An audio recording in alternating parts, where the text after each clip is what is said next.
Nadetense ako, napapressure ako sa voice over. Bago tayo mag-blind items, make sure to like, share, and subscribe to our YouTube channel para hindi makamisan. At kung blind items hanap mo, pues talasan ng isipan, pagganayan ng pagiging marites dahil nandito ang segment na inyong kinuhumalingan at pilit na hinuula ng DAHU! Ano ang unang hashtag? Gugulat ako sa voice over dito sa Daily bread. Daily bread! Uy, wala akong nalaman doon sa mga daily bread na ano ha. Or prayer. Mga prayer ha. Kasi may kinalaman sa dalawang magkasintaon, parang magkarelasyon ng mga celebrities na nung panahon ng pandemic, naging parang language of love. Yung pagbibigay ng mga tinapay, iba-ibang klaseng tinapay na nire-request ng bawat isa. So, kunwari si girl, magre-request siya ng tinapay doon sa jowa-jowaan niya. Si boy naman ganoon din. Hanggang naging naging regular na nilang gawain na umabot na sa mga panahon na to. At nag-level up na rin yung mga bread mula sa mga pandesal, ensaymada, chuchu-chuchu, may mga cake na wala namang mani. Ayan, meron. May mga cake na may mani. Oo, di ba? I love mani. Bakit? Ang tagal ko na nga hindi ko makain ng... Ako ng mani ng isang linggo, ha? Baka hindi ko type yung mani. So, hindi mo na tayo. Ituloy mo na natin yung kwento. Anyway, dahil nga sa nangyayari sa kanila na nakasama na nila, naging daily bread na nila ang bread na yan, parang magtatayo na sila ng sarili nilang bakery. Why not? Ang pangalan, Daily Bread. Baka. Hindi, may kinalaman syempre sa mga pangalan nila. Nakakatuwa lang daw kasi itong love story nila na naging controversial noong mga araw kasi si Guy, ang dami ng mga naging karelasyon ng mga talagang mga... Alam ko na yan, di ba? Oo, mga kaibigan mo, di ba? Mga bading. Hindi. Akala mo. So, itong girl naman, controversial din. Na may ang pinagdaanan niya sa mga relationship niya. Mukhang seryoso naman sila. Mag-asawa na sila, hindi pa? Hindi pa, pero malalim na ang kanilang mga relation. Yeah. Di ba? So, daily bread lang kasi natutuwa yung mga naka-observe sa kanila at nakakaalam kasi tinapay talaga ang pinagsimulan ng lahat. Especially nung magkasama sila sa isang series na during the lockdown. Tapos yun na nag-develop na, nag-improve na. Pati yung mga kamag-anak, kakaibigan, pinapadalahan na din araw-araw ng tinapay. Anong clue? Ang clue saan? Sa kanila. Si lalaki, hindi na siya masyadong active sa showbiz. Pero yung sa ibang larangan, aktibo siya. At galing din siya sa pamilya ng mga showbiz. Si babae naman ganun din. Galing din sa pamilya. Napakaganda. Beauty queen. O yun na lang last kong ano. At may controversial din yung kanya naging love story dati. Oo. Pag tinignan mo sila physically, bagay. Mas malaki mas matangkad yata yung girl eh. Di ba? Ay, kung nung ibigay, no? Yun na yun. Parang hindi ko mahula. Ako din. Ayan na. Diyos maray naman po sa inyo, gabos. Di ba? Tsaka yan. Oo. Ang galing naman. Sino nakahula? Ikaw? Sino nakahula? Talaga ba? Yung biatch. Sila. So anyway, dahil sa tinapay lang mo yan. Di ba? Oo. Hello po, ako Bicol. Diyos maray nabanggi po. Saldi ko. Tita Marimpo. Dr. Jessica D, Dr. Jess Solis, and Dr. Sheila Ricasata. And happy birthday, Dr. J. Ricasata po. Maraming salamat. And kay Colonel Jundi Mayuga, Tita Thelma Zuniga Rodriguez, magandang araw po sa inyong lahat. Roger Esmer, si Lolita Di Dios Katsuki dyan sa Japan at saka si Mayume, hello. Salamat naman na ibalik ng nahack ninyong Facebook, kaya pala dami nagre-request kung ano-ano. At kay Ate Josie Dagami Johnson dyan sa Sydney, Australia. Good evening sa inyong lahat. Yun lang. Dahil dyan ang susunod na hashtag, naubusan. Naubusan. Kanina yan. Okay. Sa isang series,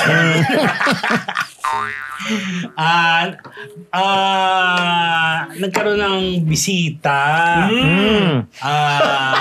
sa set.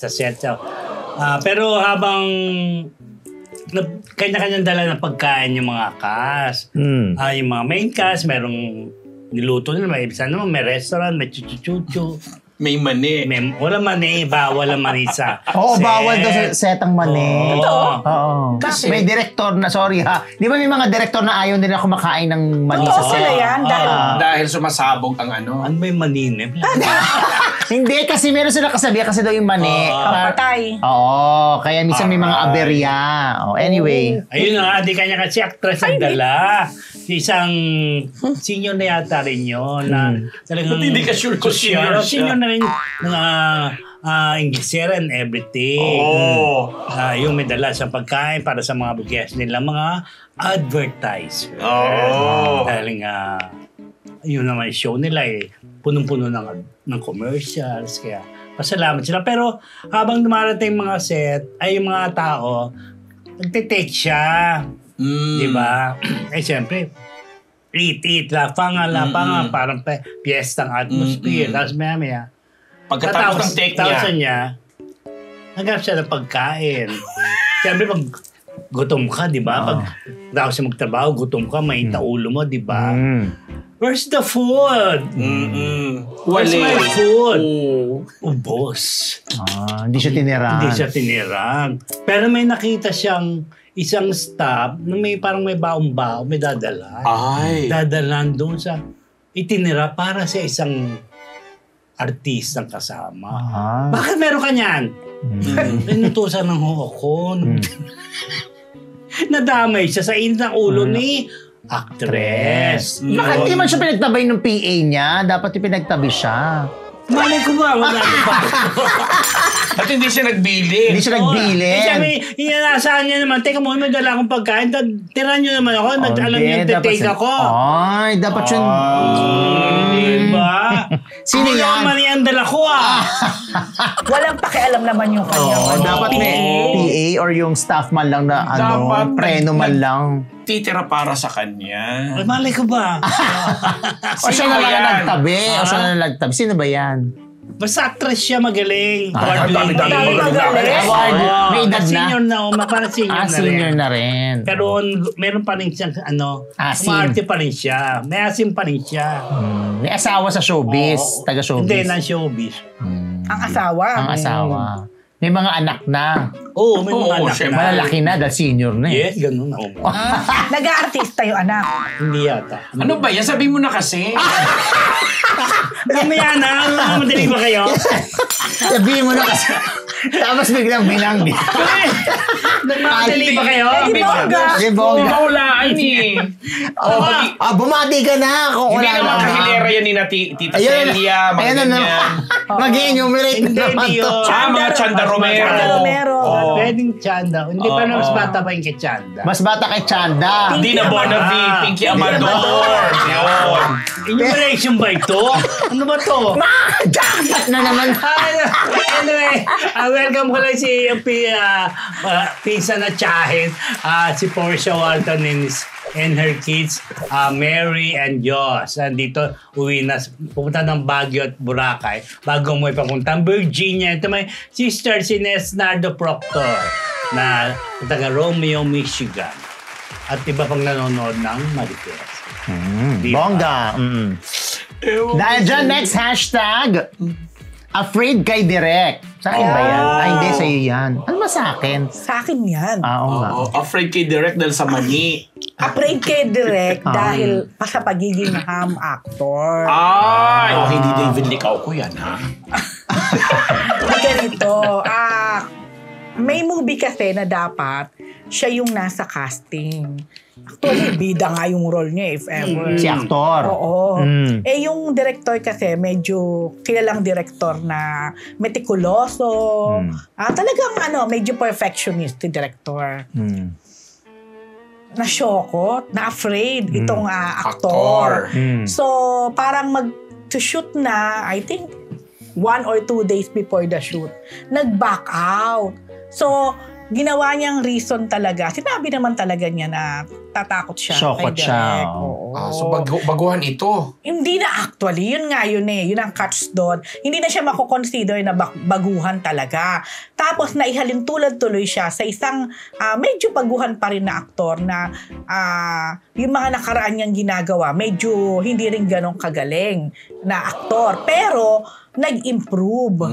Kaya sabi nung aking source, hindi ako naniniwala na kapag ham actor ka, always a ham actor. Kasi ba't nga daw itong isang aktor, Si David, no? ham din dati. Pero ngayon, bongga na. Sausage na. Sausage na. Hungarian sausage na. Hungarian sausage! So, yun lang. Itong si actor na to, parang itong si actor, ang dami-dami na naibigay sa kanya at nagawa. Pero hanggang ngayon, ham actor pa rin. Tapos, afraid pa siya kay Direk. Hiwalay sa asawa yung aktor, no? Grabe ka manghusga. Asawa? May asawa na? Diba? Grabe ka manghusga talaga. Hiwalay, no? Okay, ano? Basta yun. Yun. Ang bilis ko nahulaan. Ako, May nakaraan ba kayo? ang iniisip kong director, si Direk Joey Lamangan, mga ganyan. Hindi, ako nahulaan ko yung aktor agad eh. Talaga? Clue. Hank! Grabe siya. Hindi yan. Mahuguling naman yun. Okay naman yan. Yun na yun. Nang clue. Grabe tong si, So may asawa nga o hiwalay sa asawa? Hiwalay na. Sure ka na ba hiwalay? Ay, hindi ko sure. Dahil sa akin naghiwalay. Dahil sa akin Ay, pwede. Yun na. Anyway, thank you kay, gusto ko magpasalamat kay Tita Bebot ng Colorete sa aking napaka-saucy na necklace. Nasabi nga ay Cartier. Yun na. Thank you, Tita Bebot ng Colorete. Matatagpuan po ang Colorete sa May Scout Torillo Corner, Timog Avenue. Yan. And syempre, hello kay Ninong Boyet, kay Ninang Maribel, sa akin pinsan na si Irene M. Manalo. Na baka malapit nyo na makita yan. At saka, of course, kay Ate Janet, kay Mars Ching. Hello po sa inyo. Gio, galingan mo. May exam siya bukas. So, sabihin mo yung buong pangalan para magalit. Gio, Shan. Okay. Dahil dyan, next blind item and hashtag. Ano nga ako? Ikaw. Ikaw. Tantay mo ba? Ikaw. Hindi ako marunong kumanta. Dahil dyan, may kinalaman rito sa isang male singer. Okay. Si male singer ay naimbitahan na kumanta. Siyempre, singer siya. Sa isang probinsya. Sa isang piyestahan. Ganyan. Dahil siyempre, malakas ang kitaan dyan. So, fly si male singer para umawit sa isang probinsya. So, eto na. In-introduce na si male singer. Di siyempre, sa probinsya, alam mo naman, very very participative. Very sila, yung appreciative sila kapag palakpak, sigaw, ganyan sila, di ba? So, tinawag na, ladies and gentlemen, male singer! Labas! NR. No reaction. Kasi hindi kilala. Kawawa naman. Noon naman to si male singer. Kasi nagka-TV show to. So parang, react. Di syempre, anong gagawin ni male singer? Hindi. Kamusta kayo dyan? Ako, masaya ba dito? Happy Fiesta! Hindi po mamalakpak kamukha ni Diego. Ganon. Wala NR daw talaga. Yung iba daw, may message, nag-text. Iba daw na nagkukwentuhan na yun. Grabe naman yun. Saan lugar naman yun? So, ang ginawa na lang ni male singer, di syempre, umawit siya. And this song is for all of you. Kaya kanta. Reaction, buong bumibirit na si male singer. Wala pa reaction. Ngayon, eto na. Tapos na yung isang kanta. So, tinanong niya yung audience. Sabi niya, Gusto niyo pa? Gusto niya pa? Want more? Ano problema yun? More, they want more. Alam mo, may mga bakla sa harap. Ano sabi? Do you want more? Gusto niya pa? More? No more! Hindi, ang sagot ng mga bakla, ikaw! Iba pala actually. Sabi ng mga bakla daw, sabi ng singer. Ikaw! Ano sagot ng singer? Gusto mo pa? Dead mo na lang daw, sing pa rin siya ng isang Kasi yung binayaran sa kanya. Siya ba? Hindi yan. Sikat naman yan. Sikat naman yan. Tsaka hakotero yan eh. Hakotero! Basta si singer ay nagkaroon ng TV show nung araw. Hindi naman nung araw. Hindi naman, recently. Pero nawala niya kasi yung show. Tapos nag-try siya mag-artista pero hindi kasi siya pang artista talaga. Hindi naman siya talaga. Hindi masyado ang itsu. Okay lang. Pero, hindi yung acting ng ability. Okay. So, hindi siya talaga, Pero, talaga siya, more of host and singer. Yan. Christian Bautista, ha? Grabe naman yun.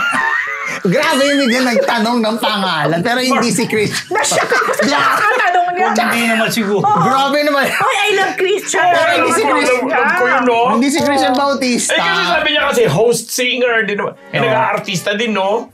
Hindi nga, ngayon nga hindi. Dahil nga wali. But anyway. Pero iba? Hindi! Hindi si Christian Bautista, no? Di si Mark Bautista. Hindi din.